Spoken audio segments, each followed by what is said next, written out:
Dr. Mike Parzych. Welcome to the show, brother. Thank you. It's been a while. The one and only, my BFF since 7th grade. Can you believe it? Long time, man. And now you're in Florida. In Florida, first time on the pod. First time, which doesn't make any sense, but it's definitely not going to be your last. And what's so exciting is that, man, not only have you been one of my best friends throughout my whole life, but more than that, you have been this lifeline for me when it comes to health and wellness. And, you know, you're one of the greatest chiropractors I know.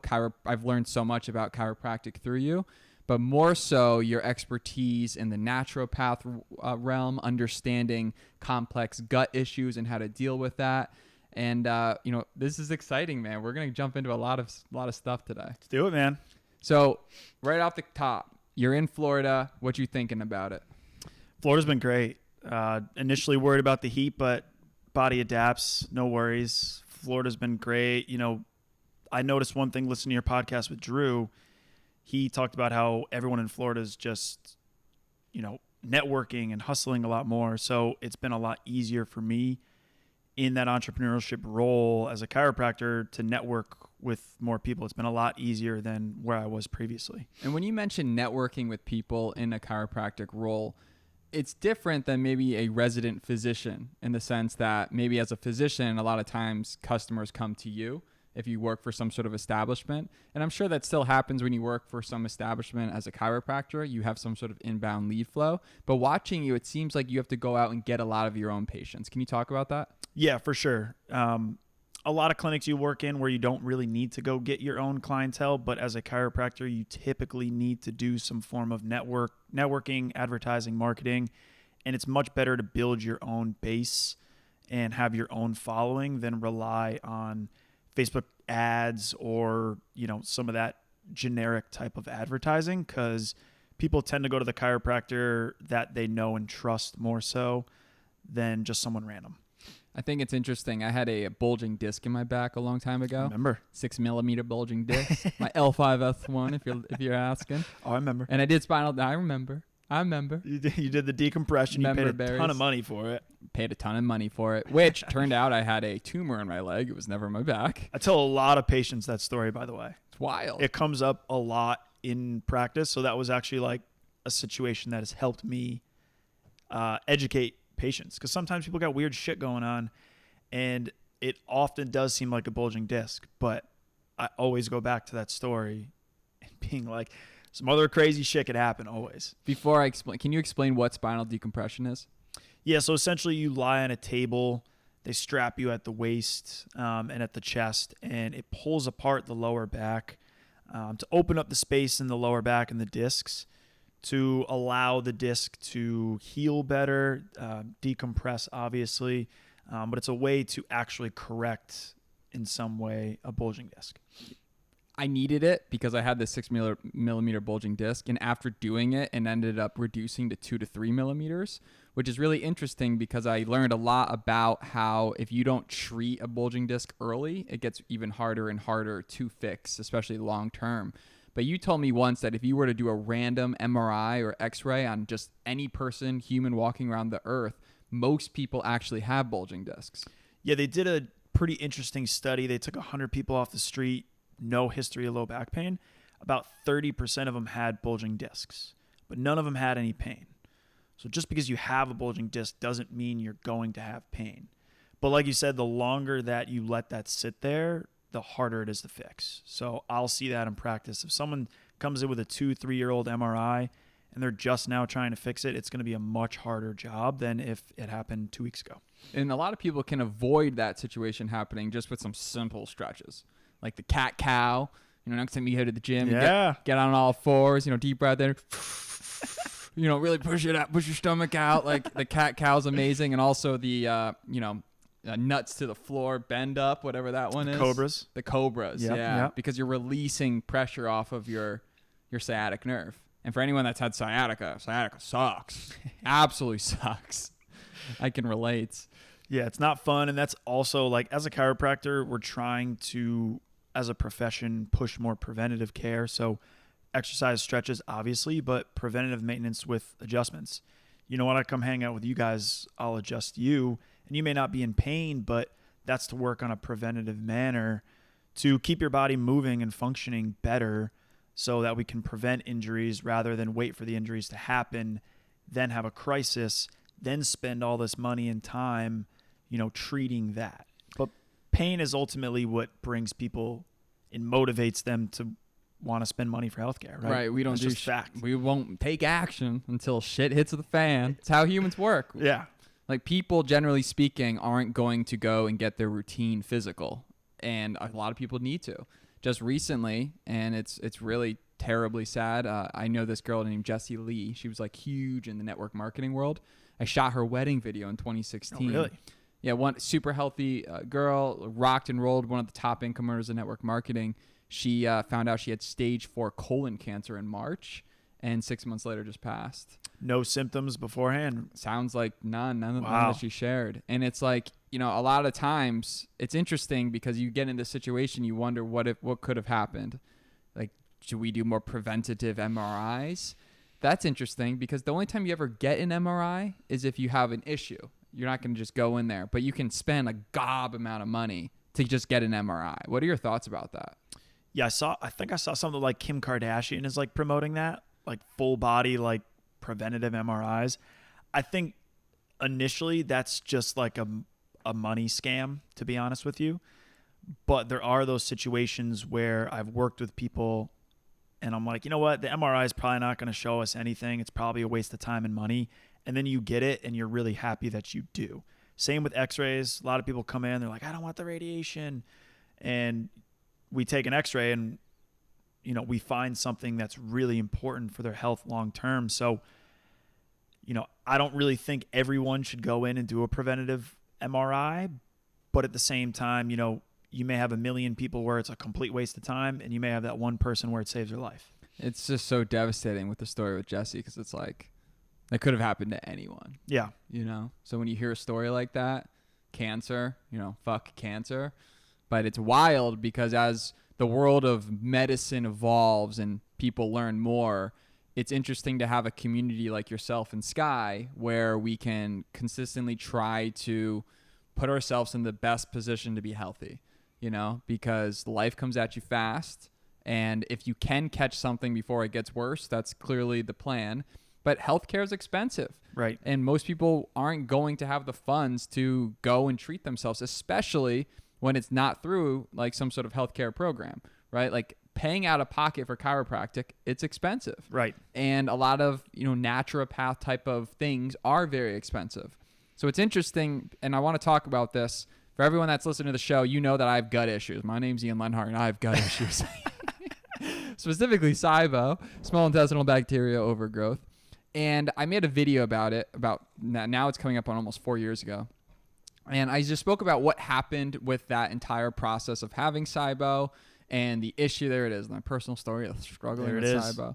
And it sucked. Basically, I had this issue where I had all this food and stuck in my stomach. And, the food that I would eat today, I wouldn't necessarily poop out for a week. Yeah. And if you don't have a clear pipe, stuff's gonna rot. But I didn't understand any of this stuff until it debilitated my life for like a year and a half.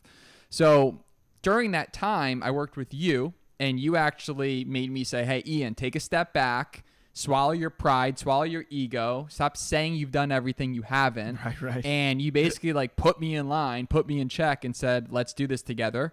And I followed what you were talking about, kept a food journal, started doing the antibiotics, ended up doing the elemental diet. And you've really helped me a lot with preventing the reoccurrence of SIBO. And ever since then, I've referred you as a personal contact to everyone I know that has gut issues. Because if your gut's not working, your quality of life sucks. And we need to get our guts right. So what has that journey been, kind of switching from being a chiropractor into the naturopath realm? Yeah, so I essentially do both. And the last job I was at, I had a really interesting position. My boss was really into nutrition, gut health, but overall health as well, including thyroid, adrenals, eye, skin, you name it. He kind of did everything. He was one of those guys that just really took a deep dive into everything. And he was very, very, very good chiropractor and very good doctor overall. So I was very lucky to learn from him. And I got into a lot of seminars and things that really taught me a lot about that as well. But we go off the pain situation, like we said before, it's the good motivator. I didn't really get motivated into all that stuff until I traveled abroad, got some parasites and some gut issues myself, couldn't get help elsewhere, so I had to kind of figure it out myself. And it just led me down that journey of kind of learning more about it. And it really is about overall health. Like you said, you know, your gut is so related to your skin. It's so related to your mood, your energy, and it's related to everything in your life. So everybody should be focusing on it. And it's the hardest it's ever been to focus on it because of all the toxins in the food supply, the chemicals, the pesticides, the poor water quality. You know, we also grew up in that boxed Lunchables, Dunkaroos, you know, all that just crap, that processed food that we grew up eating, and that builds poor cells, poor cellular health. So you're not building healthy cells as you're developing and you're aging, right? So we kind of are in that weird age group where the food supply drastically changed in a short period of time. And that's why you're seeing the food sensitivities, the gluten intolerance, you know, people not being able to eat all these foods that our parents, grandparents, everyone has been eating perfectly fine for generations. It's interesting because when you came over today, you said, Ian, your skin looks great. And I hope y'all think so too. And I'm like, well, it's because I've been pooping. I've been flowing. Makes a difference. I haven't been eating pastries. I've been staying away from a lot of carbs. And it's been working for me a lot. I've been away from those croissants. I've been focusing a lot on eating lots of beef, lots of red meats. In the morning, I've been crushing eggs and eating a lot of berries, a little bit of nuts. You know, you've been going like more animal based, you'd say. More animal, but more paleo, right? That's more because I'm not full carnivore. Right. So it's been great, but I've been flowing, and it seems like when I do eat, you know, a croissant here and then a cookie later, and it slows down your motility and blocks it. Another thing that I recently been eating, I think too much Greek yogurt. Okay. So I've been putting like a ton of Greek yogurt in a bowl, smashing in some berries, some flaxseed, some honey, you know, some various like pecans, walnuts. And sounds good. It's really good, but I think it just clogs me up. Okay. I think sometimes if you just look at a food, okay. I think sometimes if you just look at a food, you can almost tell, like, is that food going to clog you up or not? Like when I look at a date, I love dates. Medjool dates are like paradise. If I could just smash medjool dates and just never get sick, I would all the time. But if I eat too many, they just clog me up. And I think things like dates, prunes, when you eat too many, like if you think about your gut as being a giant intestinal tract, it's going to slow down motility. What are your thoughts on that? I think it's so different for everybody, and that's why it's so complicated when you have gut issues, because you're going to read so many books that conflict each other. You're going to listen to podcasts that conflict each other. You got people who say you have to go vegetarian, you have to go vegan. And now you have people who are on full carnivore diets. And you got people getting success with all of them, right? I think the key to understand is that your body's going to adapt to any situation you're in. You know, when I first came to Florida, I'm like, man, it's freaking hot here, right? Now I'm like, this is great. Like, I love the heat. You know, your body's always going to adapt. But if you continuously keep putting something in your body and you're getting skin rashes, you know, irritable bowel, whether it's constipation, diarrhea, if you're maybe flush skin, you got to stop eating it. You know, it doesn't mean you can't eat it later on once you heal some of your gut, but if you're getting symptoms, you just shouldn't eat those foods. I mean, keep it simple. Yeah, and getting gut issues is like getting bit by a mosquito. Once you get bit, that's the only thing you can think of. Yeah, it's terrible. It's terrible because you don't know what to do. You don't know what to eat. You don't know what's safe. Because the digestive process could take 48 hours.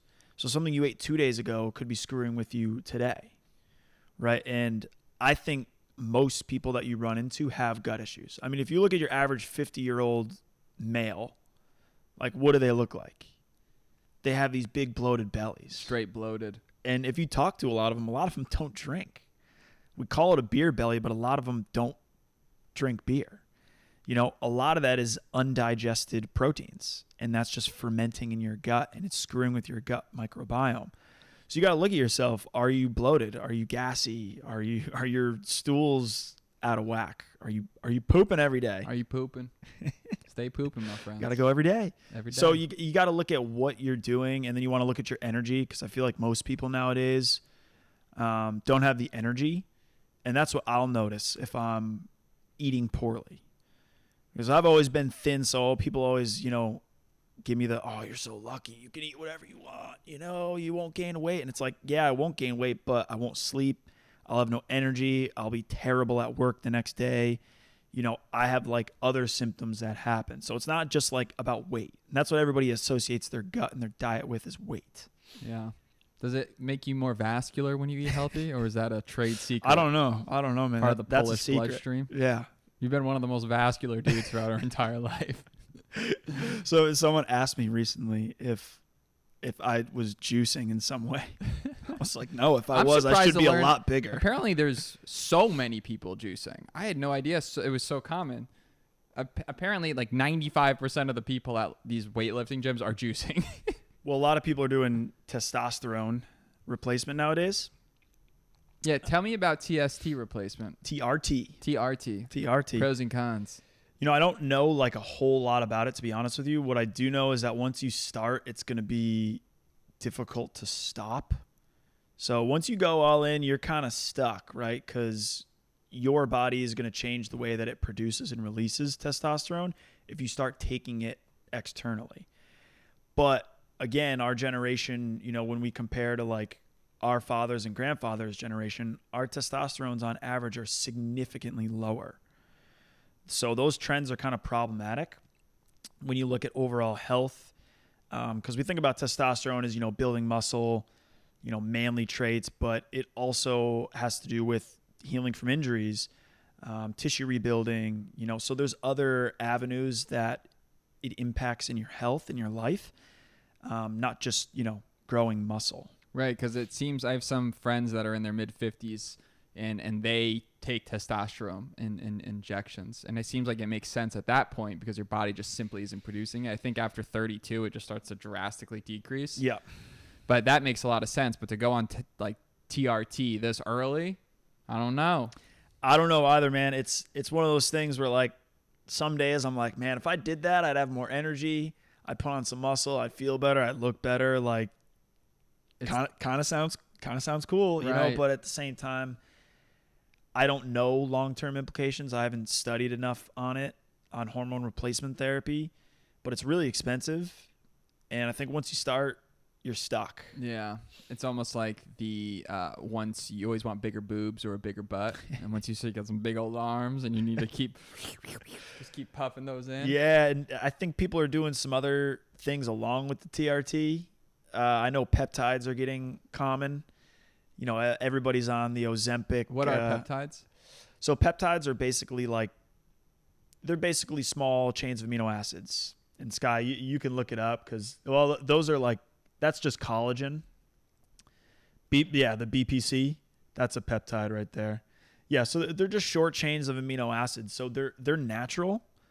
And from everything I've read and looked at, they're 100% safe. And there's peptides for all sorts of different things. The common one now is the semaglutide, which is Ozempic, the weight loss drug. So I dove into that because so many of my patients are on it and I wanted to learn about it.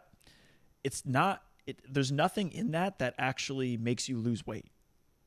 It's what's called a GLP-1 agonist, which suppresses your hunger and slows your digestion. So basically, you just don't want to eat. And it works really, really well at getting people to lose weight. For sure. But you're not eating enough calories. You're not going to get the energy. Your cellular health is going to be damaged long term if you're not fueling your body. So how are people going to do on this peptide 2, 3, 4 years? I don't know.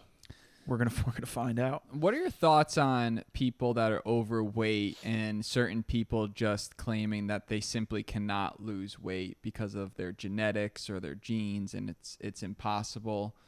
You've worked with a lot of different patients. Naturally, for someone that's fit and works out all the time and eats healthy and avoids eating all the delicious things in life like pancakes, French toast, and all the best carbs, it's hard to say bullshit. If you just put in the work, you would lose weight. Right. But do you think that in your career of working with so many different types of people, it's just some people just literally cannot lose weight?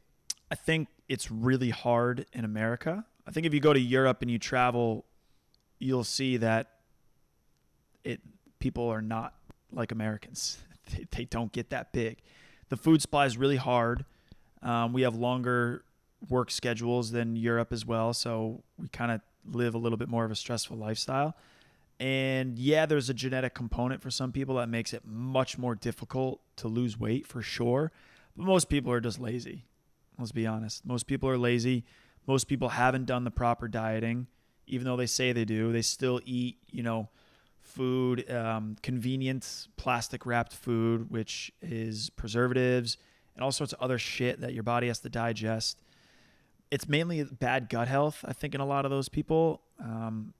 But then it goes to thyroid, it goes to gut, it goes to liver. There's a lot of issues with people who really can't lose that weight, even if they are dieting. But a lot of people do, and they still really struggle. So it's not easy. It's really complicated. One thing I found that is one of the hardest pills to swallow is accountability with food. And I'm a great example. I think I have a victim mentality throughout this journey of trying to get healthy and get fit and just not be sick. Isn't that interesting? We just don't want to be sick. Yeah. You just don't want to be sick. I like to drink. I like to, booze. I like to do the occasional drug. I like to have fun. But I don't like waking up and feeling like just Jupiter just fell on my face. Right. And it sucks when you don't have energy. When you wake up and you have energy and you went to the bathroom, it's something so simple. But it's amazing. And it also scares me when you don't have energy because, we're younger and we can handle it. But if you're like, if you feel the way I typically feel with my gut issues, when I'm 50, I'm probably going to have way bigger issues than when I'm 30. For sure. Because your body's not able to just recover like that. Unless I, follow that dude's blueprint. What's his name? The anti-aging guy who we always forget. Brian Johnson. I remember you always forget. Brian Johnson. I follow him. See, that's the weird part about today is like you got people like him on the complete other end who are like almost obsessive compulsive with their healthcare routine. I'm so glad he's doing it because I do not want to live that lifestyle.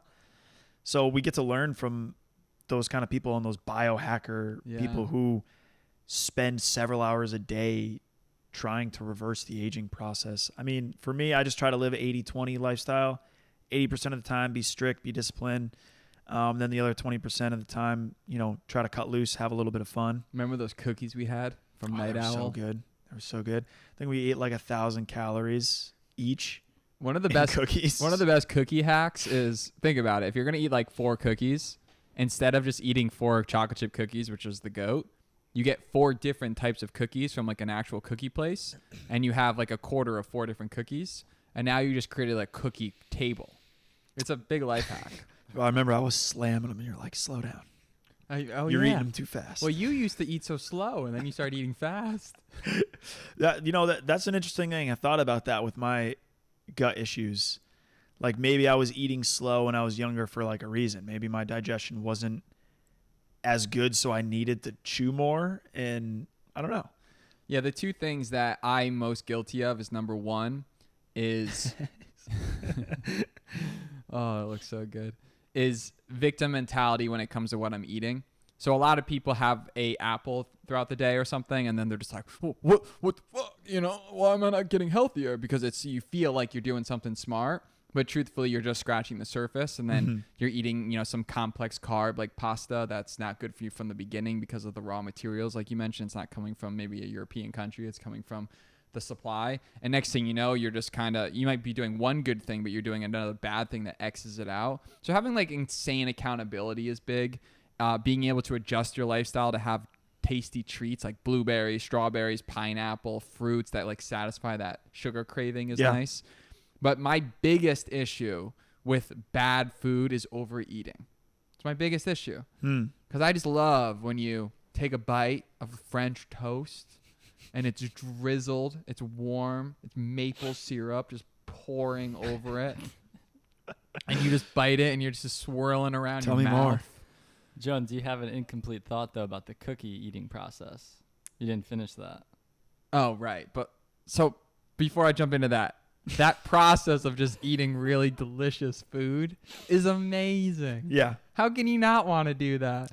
Well, from what I've read, like if you're craving sugar like that, there's probably something off in your microbiome.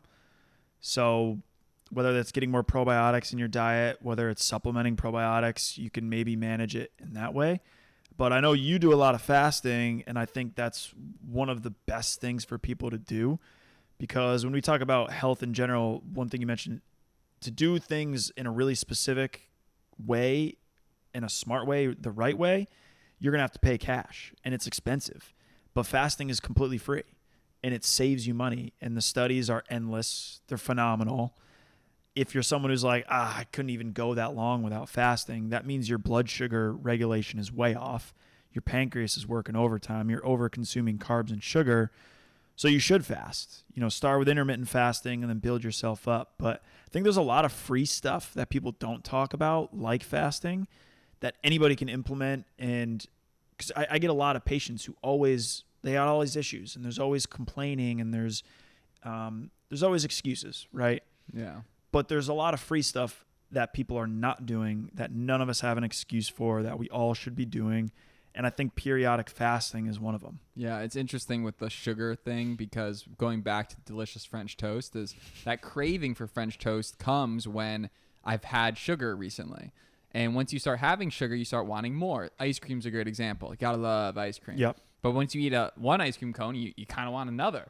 You're not full. But when you eat healthy food, you just feel full and you don't crave needing to eat more food. Right. But when you're eating sugar starts controlling your brain. And then afterwards, you feel like shit. And then you sit there and ask yourself, was it worth it? And most of the times, no. So it's like figuring out a way to make sure your body's healthy enough before you eat something bad, I think is important. Because if you eat something bad with a healthy body, you'll poop it out quick and you'll recover quick. It's almost like when you drink alcohol but you're healthy, every now and then you feel you don't get as bad of a hangover. But if your gut's not working and you're already clogged up and you already have a sugar craving and you drink too much coffee and then you drink, you just get triple boomed. Yeah. You gotta be smart when you're doing dumb shit. Right. Yeah. Yeah. Oh. But that most people have no discipline or control. But a lot of it's not their fault, because they grew up eating this way. They grew up eating the processed food loaded with sugar. So their body and their brain doesn't know anything else, right? Like I said before, your body's going to adapt to whatever environment you put it in, and it's going to try to survive, right? Your body and your nervous system is built for survival. So whatever you put in, it's going to try to do the best that it can. So a lot of people grow up without any knowledge of diet or nutrition. And maybe you could blame the parents, but now we have the internet, so there's really no excuses anymore for people to educate themselves. Yeah, if you hear this podcast and you still don't take action, when are you going to? And I'll tell you when you're going to. You're going to when shit hits the fan. I did too. Yeah. I didn't change until shit hit the fan. Yeah. I remember when I had some of my gut issues, like I would come home from work and like have to take like a 2-hour nap because my brain fog was so bad. I just had no energy, like none. And when you're feeling healthy, you can't really like understand what that would feel like. But when you're in it, you're just like a zombie. You're just like barely getting through the day. And when you wake up and you're just charged up, and because I think that when I have a really good recovery, I feel great earlier in the morning. Because even when I was eating bad, I typically can like fake it sort of between the hours of like 11 to 4. But the mornings would be so slow and sluggish. But when you wake up, you're like, what's up, y'all? Yeah. Welcome back. That's an amazing feeling. And one thing that I found that's helped me tremendously is not eating late, which is tough, especially living in a place like Miami or a culture where you eat dinner very late. But technically, I've had much better recoveries when my bigger meals are around 12 o'clock, 1 o'clock, and also avoiding complex carbs late at night. It's going to make a better recovery. And it makes total sense. Your body is composed of 2 major organs that are essentially a big part of your happiness, your brain and your gut. And your gut is where 90% of your serotonin is created. And it takes energy to break down food. So if you have this little size stomach and you just fill it up with 2x size the stomach, your body's going to be spending time all day breaking down those nutrients instead of sleeping. And then you're not focusing on getting really good REM sleep and that good deep sleep. So what are your thoughts on that?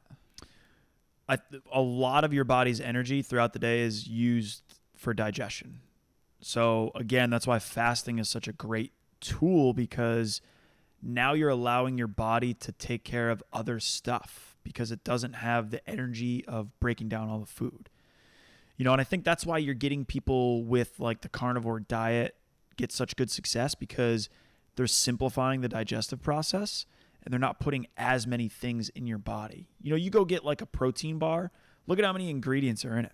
It might be 30, 40 ingredients in one little 100-calorie bar, right? Your body has to break down all of that differently, right? Your pancreas is going to digest more of your carbs and your sugar, right? Your gallbladder, liver, more of your fats. So if you eat this really complex diet with, at night right before bed, you're eating over 100 different ingredients, it's going to be a lot more work for your body. You're putting your body through a lot of work. So I think if you simplify it, that's when you'll get better results. Something that's upsets me about the state of the world we live in, and it's something that everyone needs to be educated on, is how quick, Western medicine may be to cut something out of your body because something's not working. Mm-hmm. So for me, I have really bad bile flow. So like my body wasn't digesting as much. And this is also due to a lot of the factors I mentioned today, like not having accountability, eating the croissant, the bagel, like doing it over and over. But at one point I got my ultrasound on my gallbladder, and it shows that I have gallbladder polyps. Not quite gallbladder stones, but clearly juices that flow out of my gallbladder are not working well. So I was a candidate to get my gallbladder removed. And, my brother's a surgeon, and he cuts that stuff out. And, people make a lot of money when they do a gallbladder surgery. So I think so often people vouch for a quick fix, a simple pill, such as removing their gallbladder. And honestly, you can't blame them too much, because a lot of resources out there, similar to getting the COVID vaccine, point towards this is a great idea. Mm-hmm. And next thing you know, they do it and they remove their gallbladder, and then they have to supplement the rest of their life. I just think it's so crazy that we live in a world where you really need to start becoming your own source of education. You cannot take mine, yours, Sky's, anyone's word these days. You need to learn and take control of what's going on, because there are so many different opinions. There are different types of bodies, and there is no easy path. Everyone wants the easy path. That's why the industry is so profitable. Yep. Like if you get into the naturopath world, you can make a killing. Fitness world, you can make a killing. Because everyone's always going to F up, because things like maple syrup, which is actually like a healthy form of syrup, but things like Aunt Jemima syrup exist in the world, and they're going to plop you back down because couches are comfy and no one wants to work. So everyone wants a quick fix, but I feel like the only way that people can learn is educating and becoming their own nutritionist.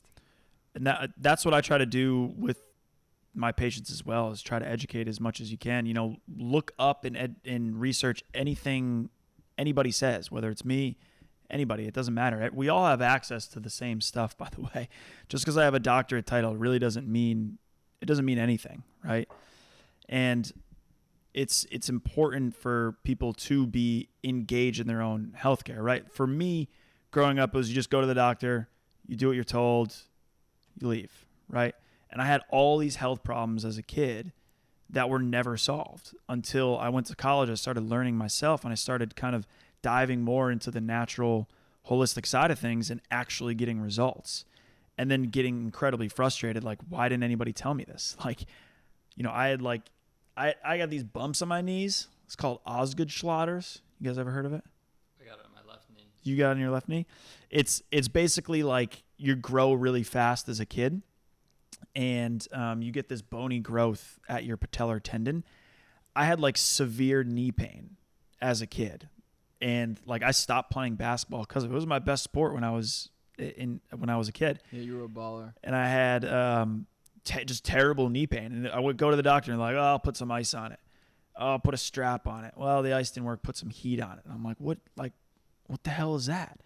And now I know how to fix it, and it's actually really easy. And it's more of a nutritional dietary issue than anything else. But there's all these different connections that people just don't know about. But unfortunately, you have to search. If you're not getting answers, you got to do your own research. You got to try different doctors, go see different people who may have this knowledge. And it may be an easy fix. It may not be, but too many people give up and they say, oh, I've tried everything. And anybody who says that, very rarely have I met anyone that's actually First of all, tried you can't say you've tried everything unless you've at least done the elemental diet. The good old ED. ED, erectile dysfunction, elemental diet. They might as well be in the same category. Elemental diet is when you're drinking this pre-digested formula. It's basically this powder that you can survive on. It gives you all your macronutrients, but it's I don't think it tastes that bad, but drinking that and only that for upwards of 3 weeks, it's not for the faint of heart. Yeah, a lot of people don't like it. I tasted it. That's not bad. Well, I thought it was like always the greatest thing ever, and I still do. If you have SIBO and you're just sick of being sick, the only time you're ever going to do the elemental diet is when you've just had a fucking enough. It's like a modified fast. Like, yeah, but you're only going to do it unless you really got to do it, because it sucks. It absolutely sucks. And I remember I told Chase Bosworth to do it because he's been sick forever, and he taught me that that's not the play, because he did it and he got so sick that he had to go to a doctor. He almost died doing it. Yeah, you got to be careful with stuff like that because but specifically because he had 10 plus years of intense drug use.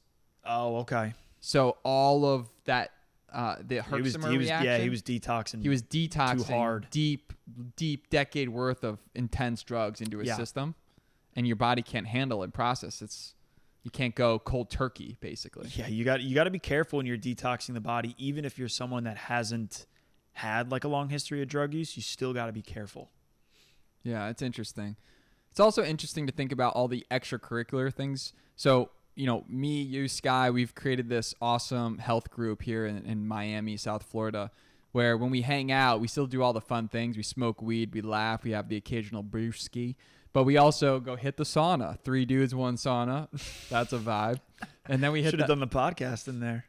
Then we hit it looks like a podcast studio.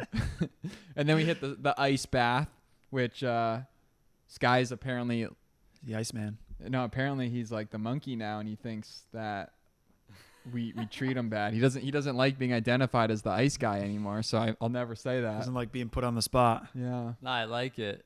Just at parties, what am I gonna do after I shower? Get in the ice bath and swim around for everyone. Yeah. All right. Yeah, that's what you do. Dance in there. I don't know. Yeah, dance, baby. Well, we don't have a hot tub or a pool, so all we have is an ice bath, and everyone likes. That's why you just got to get a bigger ice bath. I think that's the next step. Upgrade so we can get a bunch of people in there. Get a fat squat 6x6. The 17 cubic. 17. Yeah. Oh, you've been looking into it. Yeah, I've been in one in San Diego. My buddy had one. It's essentially just a giant refrigerator. But what does Wim Hof use? He uses a barrel. In Poland, he had just a built-in ground hot tub type deal, but he just fills it with the natural water in the winter, and it's cold, and they just let it freeze overnight. And then in the Netherlands, he has just he built a grotto, so the water just must be cold from the air, and he just jumps into it. That guy's badass. Let's talk through the benefits of ice baths while we're here. What do you think about those, Sky? Let's pull up some facts. Big question nowadays. A lot of people get into it. I get these questions a lot. 6 proven benefits of ice baths. I mean, yeah, in general, lowering inflammation and recovery. That's kind of what the athletes initially used it for. This guy's just doing his feet right here. But when you that's a Jones special. That's a Jones. Yeah, this guy's barely doing it. Well, I think my thought process with the ice bath is it's almost like all of the people that make excuses with their health. So many people complain that they've tried everything, and reality is we're our own worst enemy. The ice bath sucks, but if you can do the ice bath, chances are you can also say no to sugar. Chances are you're mentally resilient enough to go to the gym.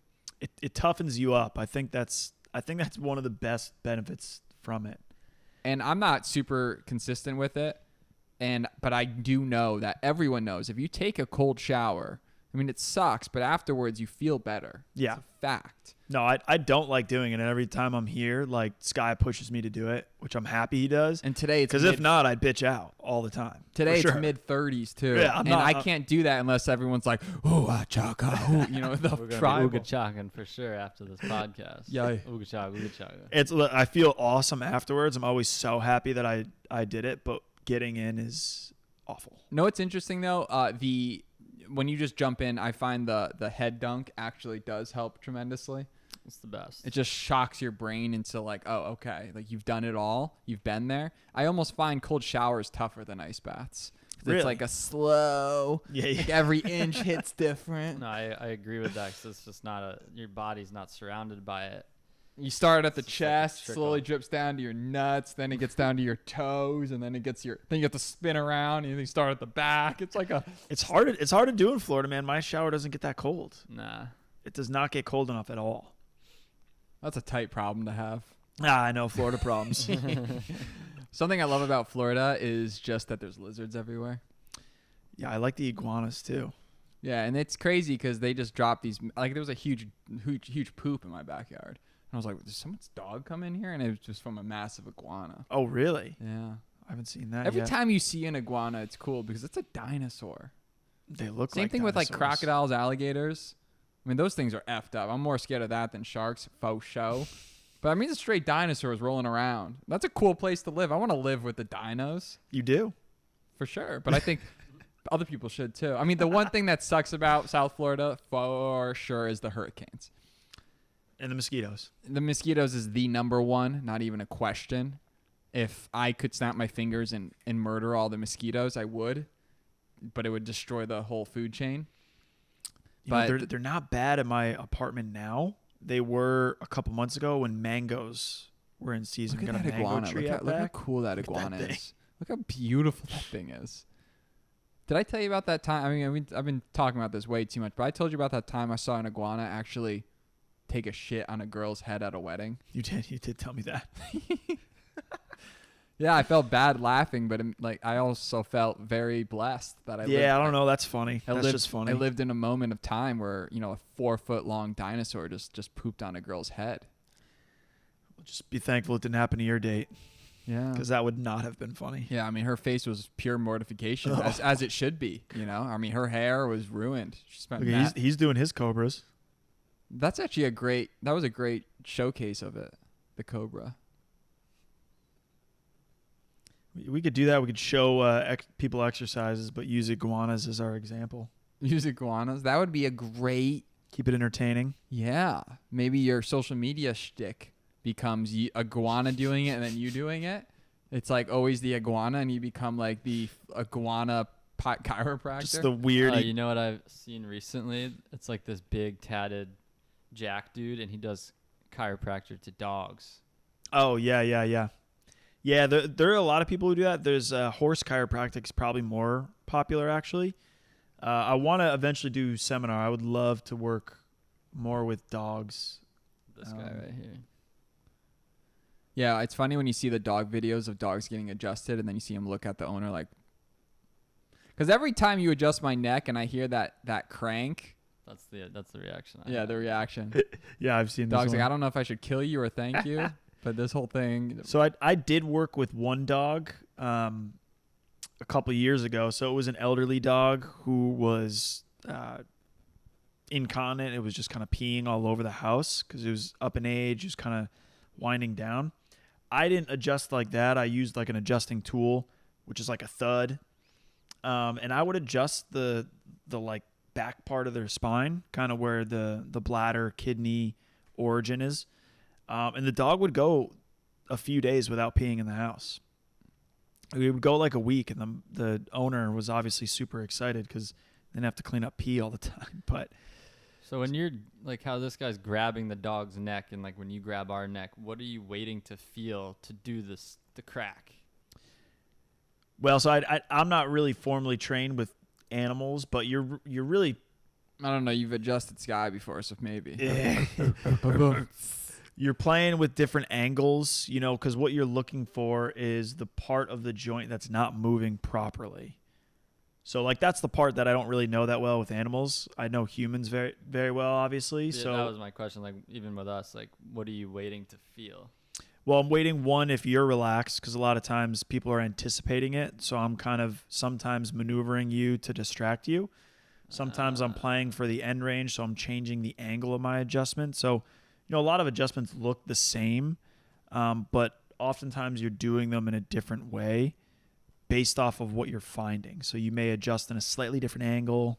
Can anything go wrong during an adjustment if someone's too tense or anticipating it too much? Yeah, if somebody tenses up and you don't actually get the adjustment, it can be discomforting, kind of like, you get like a little punch in the neck kind of thing. I don't have that happen ever because I just won't adjust somebody if they're that nervous or that tense.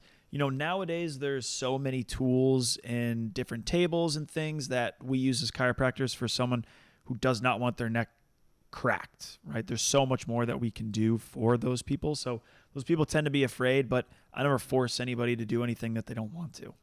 So one thing I want to talk about is how there's different methods in chiropractic. So for example, Josh Levine, one of my good friends here in South Florida, also an amazing chiropractor. I used to go to him as well.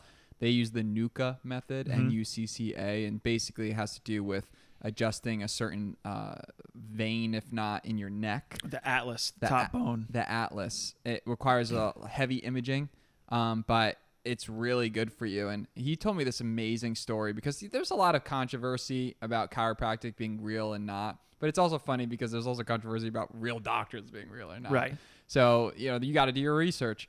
But it's crazy. He showed me this story about this kid that came in and I guess was having seizures forever, his whole life. Mom took his son everywhere, could not figure out how to help her son. Imagine that you're a mother and your kid is suffering daily from a horrific experience for years. Imagine like the torture that must feel to that woman to have to see someone you love go through that. And somehow they ended up getting in touch with Josh, flew out here just to have his clinic look at him. And after he did the adjustment, he didn't have a seizure for like 48 hours. Yeah. And he used to have him every hour. There's a lot of stories like that in chiropractic. And when I hear stuff like that, I'm just like, damn. This shit's gotta be something. Yeah. And when I work with you and it's crazy. Like if I just look at my neck and I go like this, I got good movement. If I go like this, that sometimes your neck just can't make it a full 90 degrees. And then you do the adjustment and you can feel it. It's cool that you're actually physically working with the body. And I think that there's definitely a mental aspect to it. But what are your thoughts with the criticism of chiropractic care of people that don't really know what it is? Well, I think there's a lot going on with it, and it goes into the naturopathic side of things as well. As we are programmed in healthcare of the medical model, right? Which is you have this problem, it needs this solution, take this drug, problem solved, right? Your health overall is not that simplistic, right? Antibiotics kind of skew our mindset on that because if you get really sick, you have a bad bacterial infection, you go get an antibiotic, you're going to feel better pretty quickly, right? They really are great drugs for those acute situations, right? But there's pros and cons to medications. So with chiropractic, with diet nutrition or acupuncture, or some of those other more holistic type therapies, you're not always going to get A plus B equals C, right? So everyone who has seizures goes and gets chiropractic care. You're going to get some people who respond well, some people who don't, right? Some techniques in chiropractic may work better for certain people, right? The human body is so complex and everybody tries to look at it in a very simplistic way, right? Oh, if I do chiropractic, my headaches will go away, right? Well, what if your headaches are completely related to digestion? What if your headaches are related to a food allergy and you're eating that food every day? My chiropractic adjustments aren't going to cure your migraines in those circumstances, right? So we could go over thousands of scenarios similar to that, but people go into something like chiropractic wanting a specific result. What you're going to get is better motion through your spine. You're going to get a better functioning nervous system. Nervous system's your brain, your spinal cord, and the nerves. That's what controls the whole function of your body. So worst case scenario, you're going to improve function in your overall body.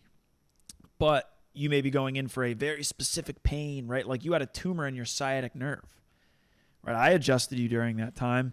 Didn't get better. Nope. Didn't get better. I can't adjust the body and get rid of tumors, right? So everybody's different. And if you're still struggling with things, you need to find other avenues and find something that works for you. And the difficult part in chiropractic is we have all these different techniques. Some techniques work great for some people. And sometimes I'm doing the same technique with someone over and over again. It's not working. I switch it up and we get great results. Yeah, that's interesting. And I like that you centered it around because you have to set people's expectations. Again, there's no magic pill. No. It's a process. One thing that I think is important is good mobility. And a lot of people are sitting at desks all day and it's causing issues. What are some of the main issues that people are experiencing then when they're sitting at a desk for 8 hours a day? So the biggest thing when we x-ray someone's neck is loss of a neck curve. And Sky, you can pull that up there. Pull up the pull up a neck. Yeah, do the x-ray though there. Yeah, that one right there. So that military neck is what the vast majority of people look like on x-ray. I've only x-rayed maybe several of those quote-unquote normal necks for a new patient, right? Someone comes in, they got neck pain, they got headaches, whatever. Nobody's neck looks like that on the right. Very, very rarely. And it's all from bad posture over the years. It takes a long time for that to get there. And I even posted something today that showed a study proving that when your neck is in that military position, that straight position, so forward head translation is what they'd call it, you're getting less blood flow to your brain. So chiropractic's not just about pain, right? That's what people typically use it for. But if you improve that neck curve, you're getting more blood flow to your brain. So that can help your headaches, can help your mental clarity, your focus. You want to be able to provide your brain with as much oxygen and nutrients as possible, right? Yeah, So and you also need to move. I just feel like if someone's sitting there for 8 hours a day, then you get in a car and you're sitting there, like you really need to focus on getting your stretches in, going for walks, seeing the sun, some of these 100%. basic things. So that normal neck, the curve there, that's how it should be. Yeah, so you got to, if you're looking at someone from the side, you want a forward curve in the neck, backwards curve in the mid-back, another forward curve in the lower back. So the spine curves to kind of dissipate force against gravity, essentially. What about I feel like our necks are always like this, We're looking at phones, leaned forward. Right. So every time you look down, you lose that curve. Oh. Every time you slouch in a couch, which I'm not even in the best posture right now, Yeah, which is neither. probably problematic for this podcast, but every time you slouch, your shoulders round forward, your head comes forward. So that is going to affect your posture. Isn't it funny when you have really bad posture and you put yourself in a position of good posture, it feels not normal? Well, when you have muscles in between your spine, and after about 20, 30 minutes of sitting, your brain kind of shuts those muscles down because they're tiny muscles, they're posture muscles. They keep your spine upright. And when you sit, you compress your whole spine, your whole structure. So your brain shuts those muscles down to prevent injury or straining those muscles too much. So like you said, that's why you got to get up and move more. Yeah, that's true. Hey, make sure your mic's right there. Boom. There we Boom, go. shakalaka. Is your neck curved? But I got a decent neck curve. I haven't x-rayed it in a couple of years, to be honest with you. I'm due for one. So I got to do that. We'll see where it's at. It should be a forward curve about 30 degrees. Last I x-rayed mine, it was at a 12. Yeah. Well, what do you think? You think chicks are into that? I don't know. I don't think so. I Good don't neck think curves? they care that much. Yeah. They should. They should. Longevity. I think they are because they generally like taller guys. So if you don't have that curve, you're shorter. That's true. And, as we age, you guys know you shrink, right? You get shorter. Maybe you, bro. You get shorter as you age because your discs thin out. So the neck on the left there, if you keep that for 10, 20 years, all those discs are going to degenerate and they're going to waste away. And then your bones are going to get jagged and they're going to get arthritic. And that's typically when people come in when they're 50 years old and their neck looks like garbage. So what's the key exercise to getting that neck curve back? Great question. So more extension, looking up and back, because we probably look down 100 times more per day than we look up.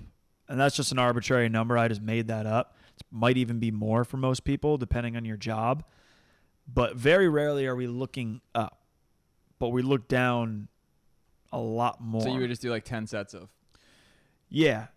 And then doing your cobras, which is 10 going to... sets of lookups. 10 sets of lookups. But it's more importantly just keeping the body moving, right? Because if you're never looking up, that lower neck is never moving in extension. It's only moving in flexion. So it's going to get very, very rigid. And that's what I see when I work with people. And then they get the big hump on the back of their neck. You see it? You guys seen those? The big fat pad that people get right here? Like the Hunchback of Notre Dame vibe? Kind of. Well, no, that's like a big... I'm talking about like... You see a lot of people that get... look up Dowager's hump. It's going to be gross when you Google this one. Right there. The first Dowager's, one. yeah. Oh. So, I mean, that's an excessive one. That's like... That's probably like an adrenal issue, but... Yeah, but that posture that woman is in right there is the posture everybody is forming to in our modern society. Yeah, that's almost like an alien posture. I feel like that's my posture.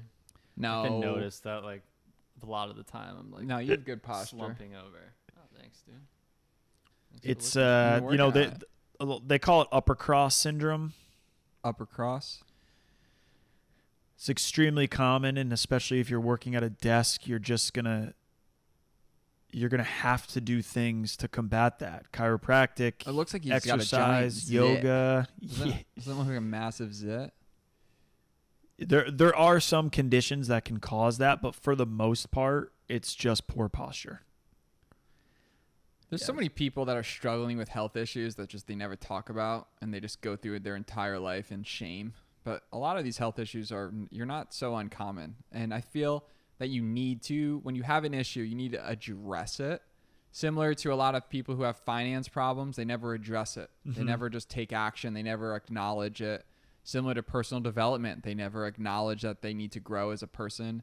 They find something that's comfortable, and then they just stick with that same thing for years and years and years and years and years and years and years until more bad shit piles on. So I'm really grateful that we are in a group of people, and anyone listening to this podcast is included in that. You care about improving your life and just trying to have your own personal experience. And I think the older I get, the more I realize that no one really gives a shit about necessarily my life because everyone's so worried about their own life. Mm-hmm. And that's a superpower in itself. When you start realizing that, you have to choose a way to live life in a happy way, and you don't have to get everyone to like you. You only really need a couple of really good friends that are all marching to the same beat and that are trying to pursue happiness. And health is happiness. So find yourself friends like Doc Parz, Sky, and other people that come over that you can talk about these things with, and you educate. I know two things that I found really interesting is, number one, how chocolate bars are actually really fucking bad for you. Specifically, dark chocolate bars. You know how historically 85% up, it was like, cacao, 85% cacao, that's the money. Yeah. So I was buying 85% cacao, and I was just smashing these chocolate bars. Like, how can you eat one piece of chocolate or two pieces of chocolate and not eat the whole bar? Like, anyone that has that type of self-control, like, goddamn, respect. But it turns out that there was a study done. Dr. Paul Saladino brought it up on his podcast, but he found this thing on Consumer Reports that says that like 99 out of 100 of the biggest chocolate bars are so bad for you. They're packed with heavy metals, and I think it's cadmium. Maybe not. It's a heavy metal. Yeah, and it's nuts. There's only like 3 brands that are just not super high. And cadmium in your chocolate bar. I know you guys don't want to hear this, but I have to talk about it because it's so striking. In a recent study by Consumer Reports, 28 different chocolate bars were analyzed, and every single chocolate bar had significant levels of both lead and cadmium, heavy metals that are well known to be associated with all sorts of problems for both adults and kids: cardiovascular disease, stroke, dementia, cancer rates increase with these heavy metals. And damn, in these chocolate bars, there are significant amounts. This one, Pure Simple Dark Chocolate, 1 ounce had 210% of the maximum daily allowed amount of lead. 1 ounce, 204% of the maximum. And I think there's only like a few ounces in each of those. For lead is 0.5 micrograms. For cadmium, it's 4.1. The sad truth is Here, hit pause on this. chocolate without getting So like that's what's crazy. Like that's a fun fact. There's so much stuff on the internet talking about how good cacao is, which I still think the cacao ceremony is the biggest funny scam, marketing scam ever. Like we're just gonna get like all together and just eat chocolate and like unlock our chakras. It's like Well, first off, this guy's gonna get kicked out of all grocery stores at some point in his life. he's awesome. But it's all about the source, right? And that's another part of diet that's so exhausting. And I think a lot of people are exhausted with conversations like this because it's like, well, shit, what is safe, right? And it's all anything mass produced, mass grown is likely to have some of that, whether it's heavy metals, pesticides, chemicals. And it's so tough to focus on. I think buying local, farmers markets, finding local farmers, give your money to them, not the big food companies, and you're going to have better quality. And, I think that's also why people should fast and detox more, because we've all been exposed to so much of that. Like, we don't even know the extent of all the heavy metal chemical exposure that all of us have had from all sorts of foods. I mean, that's just chocolate. Another two things that have been really pissing me off is scented candles. Terrible. Who doesn't love a nice scented candle? I like to walk into a little pumpkin action. Nice Yankee candle. Yeah. Nice candle lit, watching the game. Watching some Netflix, smoking a bowl, hanging out with your candle, getting real zen with your moon rocks or your salt rocks. But candles are apparently terrible for us now. Sucks. That's the one that pisses me off. What's the other one that pisses me off? Well, you're burning a chemical, right? And then you're breathing it in. The other one that pisses me off is sunscreen. Shit. Like sunscreen? Damn. Like 95% of sunscreens are terrible for you as well. So we do need to find a brand of sunscreen. There's a huge, huge marketing opportunity in the sunscreen world. There are I some. feel like it's been attacked, honestly. It's just like you got to go zinc. Yeah, it's the zinc, but the thing is that then it just smears, and it's so hard to clean off. That's what I used when I was surfing a lot, because my face would just get beat up from the sun. And I put that zinc on, and man, it would take like 2 days to get that off, and you just got white shit all over your face. It looks terrible. Yeah, I used to use it in San Diego. Yeah, but now like I just don't use sunscreen. I haven't used it since the first boat day. So that's crazy that you guys don't use it, because if I'm in sun for 30 minutes, I'm turning into a lobster.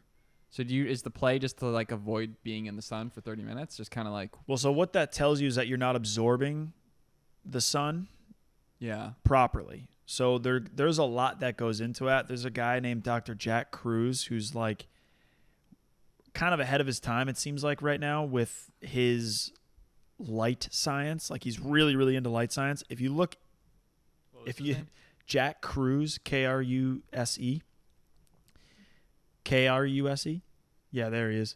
So this guy, he's intense. He's not for everybody, I'll say that. And if you want to read his blogs and stuff, yes, he's already got stuff about blue light. If you dive into him, it's really difficult, deep science. Like, he's a neurosurgeon. That's hypoxia number 14. We the people soon will not be able to breathe like Joe. Yeah, he's aggressive in his message, but his science and knowledge is really advanced. Essentially, you want to be able to absorb the energy from the sun. Now, you can read all his stuff, and he has some tips on how you can absorb the sun better. But some people, if your genetics and your heritage are Swedish or Irish, it is what it is, man. You might just not absorb the sun well. You might need sunscreen more than other people. My first rap name was the albino rhino. Not chosen. Didn't stick? Given. I didn't choose it, but I just burned so quick. Super gringo. Yeah, I mean, there's some things that you can do to improve that, like getting morning light is important. I think the biggest thing and what he talks about is not getting so much artificial light. You know, like right now we're surrounded by the artificial light. We're surrounded by it with our phones, our laptops, right? All of us are absorbing so much of that artificial light, and it's affecting our eyes, our skin. So any light that you're going to put around your body, your skin and your eyes are going to absorb it. I love the morning light. There's some sort of marketing opportunity with that. Makes you think of morning wood. So I wonder if there's like going to be a movement where it's like, get your wood in your light. Get at your the wood out same in the time. light. Yeah, get your wood out in the light. Instead of This is sun your early booty, sun early your stages wood. of brainstorming here. Yeah. Sun your wood in the light. Well, I have a red light at home that we use, and it's 2 different specific frequencies. One is for like deeper tissue healing. So your cells internally can absorb, it's like 880 nanometers or something like that.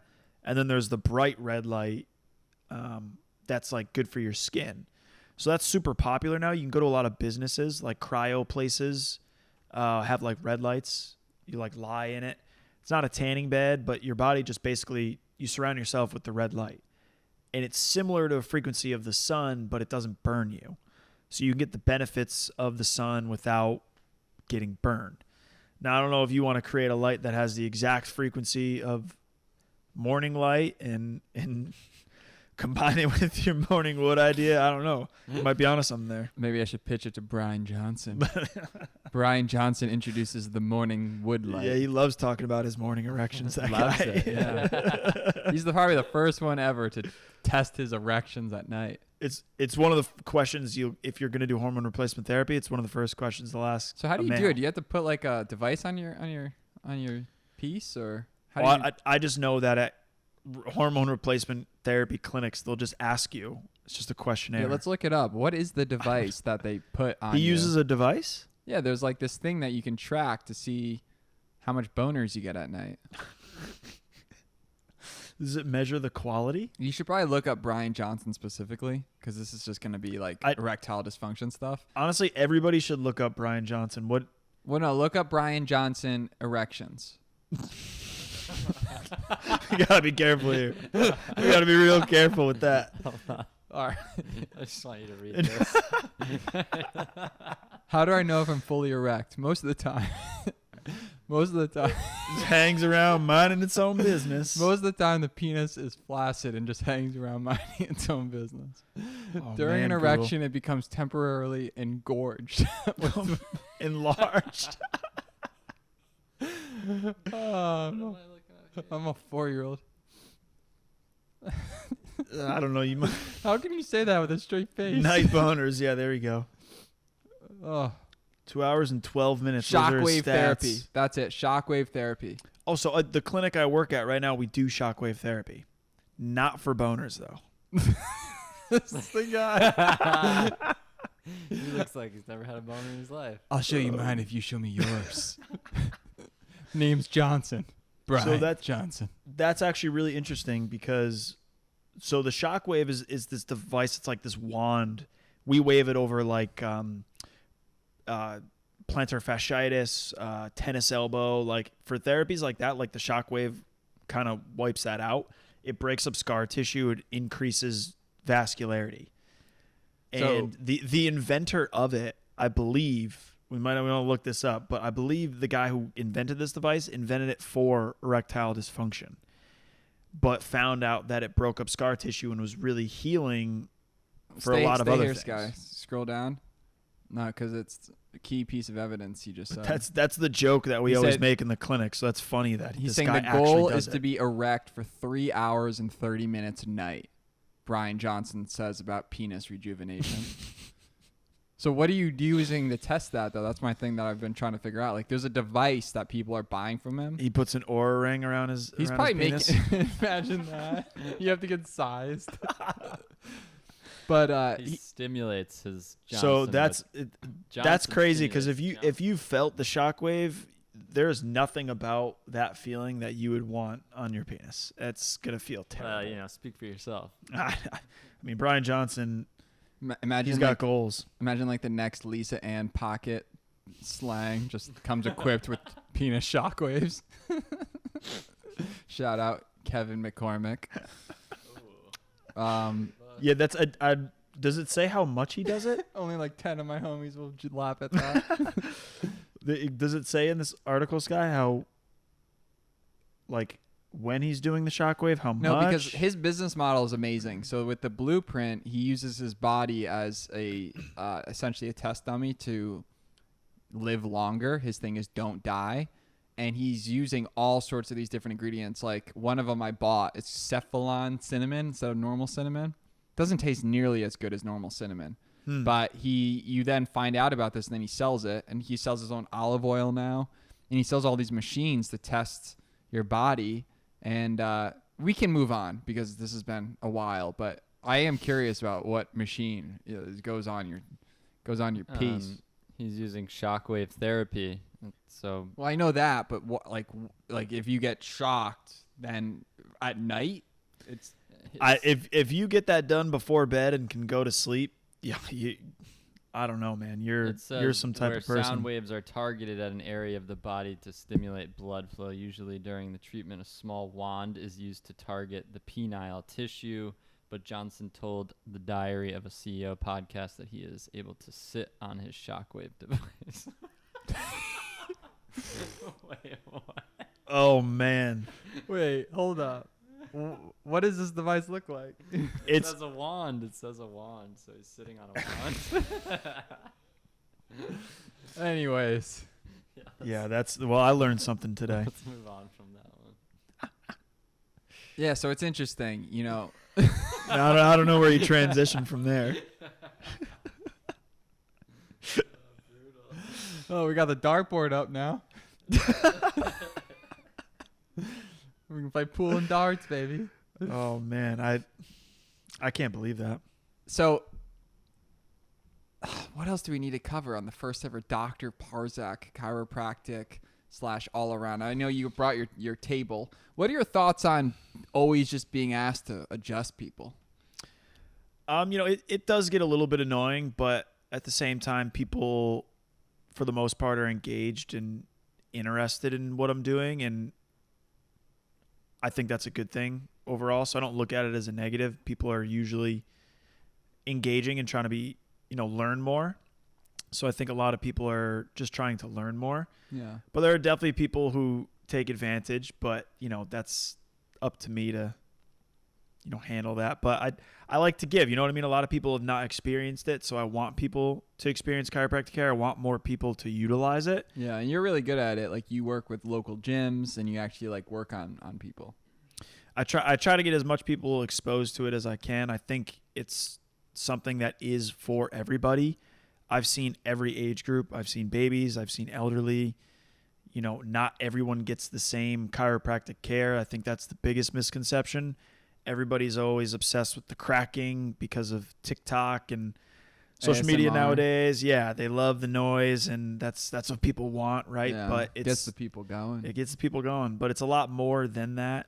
So, anytime I have friends or family who are interested, I'm always happy to, Well, help I'm out. proud of you too because you're moving on to another facility where you're gonna be practicing, and I know you're gonna eventually be opening up your own. And I can't wait to be your first client. One thing that I find really interesting, and I'm gonna completely pivot, as to why Joe Glacken. So he's moving back to Tampa. Oh, hell. So they had a baby, and then they wanted to be closer to family, so they moved to Rhode Island. And then he's funny. He's like, "Yeah, we moved to Rhode Island to be closer to family, and we still never see our family." Yeah.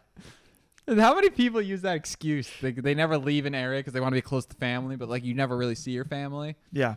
That's why I just think that people need to not be a tree and move to a place that's nice. It doesn't have to be Florida. It just has to be somewhere different. Too many people are stuck in an environment that doesn't serve them. And it's interesting to me because a lot of people hate the place they grew up. Like, let's be real, Albany's boring. But someone decided to go to Siena College that lived in some, like, California. Like, it's crazy. I don't know why they do that, but it's interesting because it's like where you grow up is never going to be as exciting as somewhere you go. Like this girl was asking me about California recently. She's like, "Oh my God, you live in California? Like, how is it?" And I'm like, "It kind of blows now." It was amazing for a while, and I met a lot of really great people, but I just don't really like it, like the vibe of California like it used to be. But I was like, but don't take my word for it. Go out and experience it yourself. Yeah. You've always lived in Florida. Go live other places. Yeah, it's interesting. Whenever you move, because I moved all over, and whenever you are in an area for a while, the locals who are there don't like the area as much. They don't. The restaurant that you may love, they're like, it's all right. You know, the everything, the beach, yeah, whatever. I mean, the beach is okay. You know, but if you're new, it's all exciting, and as an outside looking in, you're like, this place is great because you compare it to your experiences. So I've always picked up on that. Like when you move to somewhere, the people that are like, there's always going to be people in an area who are like, I don't know, this area is bad because of this reason. They got all their negativity, but you know, moving to Florida has been fun. It's been exciting. So it's time to wrap it up, Brian Johnson style. Let's wrap up our woods. If you were to go back in time and you could have talked to 16-year-old you, you're the star quarterback for Shaker High School. All the world ahead of you. Big dreams, big goals, knee pains. And you could have told yourself 1, 2, or 3 things in all seriousness that could have saved you a ton of time, money, heartache, headache. What are maybe some of the things that, you know, the older, wiser you would have told yourself? It's a good question. You ask everybody this, don't you? No. I would say always be learning more, regardless of what you do. Like I look at myself now, I've been in practice for over 5 years. I was in college for like 8 years. And like there's still so much more for me to learn as a doctor and as a chiropractor. And I still like going to seminars. I still like learning more. And I kind of sound like as a 16-year-old, I would have thought by 31, I would have had everything figured out, everything dialed in. That's definitely not true. And I think that can be daunting as a young person to look and be like, I got to keep learning for this long, right? Because we go through school and school mostly doesn't teach us a lot at all, right? But when you find something you're interested in, you're passionate about, you know, you can always learn more and play the long game. You know, don't try to learn it all in once. You know, when I first learned to adjust, I wanted to learn it, and just once I got it, I thought I was going to get it and be good, but that's not how it works. So I would say just like continuously be learning and growing more, and don't hesitate to reach out to people with more experience than you to have them teach you more. You would say all of that to yourself? Yeah. Nice. I love it. And maybe, no, I was going to say something about the shockwave, but we'll let that die. Yeah, it's over. We're done with that. Speaking of shockwave, thunder just hit. We live in Florida, baby. Let's go. And you know what we're about to do right now? The boys are about to cook some steaks. We're about to make a little bolognese action, a little bit of butternut squash with some nice olive oil, some beef tallow up in there, some salt, some pepper, some avocado. Get in that ice bath. Garlic. We're about to ice bath. We're about to sauna. And we're probably going to get super stoned. So this has been another great episode of the Damn Good Day Show. Dr. Mike Parzych, thanks for coming on, brother.